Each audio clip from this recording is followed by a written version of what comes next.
Forêt, on a 200 logements sociaux qui sont en train de pourrir sur place. Je veux bien, mais alors il me faut des actes plutôt que des paroles, parce que j'entends beaucoup de dire on est pour du logement, mais à chaque fois qu'on propose soit l'encadrement des loyers, soit de construire des logements, en fait, Écolo trouve toujours une bonne excuse pour ne pas le faire.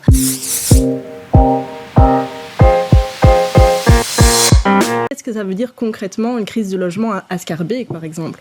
Donc à Schaerbeek, pour trouver un logement 2 chambres à moins de 1 000 €, c'est impossible.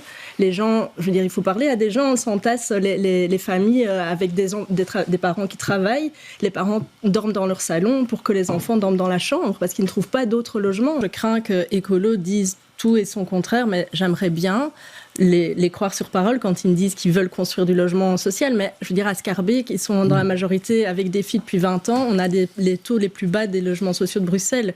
Je dis, à Forêt, on a 200 logements sociaux qui sont en train de pourrir sur place.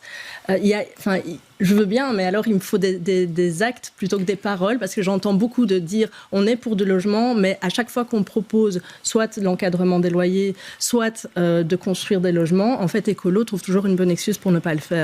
Le projet sur la table, notre principal problème, c'est que on vend la moitié au privé. Et donc, on a justement, comme M. Van Engel l'a dit, un vrai terrain public, un des dernier grand terrain constructible de Bruxelles qui est public, qui est notre bien à tous. Et donc, il faut le garder public pour pouvoir justement avoir la main sur quels espaces verts on veut, parce qu'il faut des espaces verts. Si on a des logements, beaucoup de logements publics, on ne fait pas que du social, on fait du logement pour les travailleurs, comme j'ai dit, les chauffeurs de la STIB, les infirmières, etc., qui maintenant quittent Bruxelles.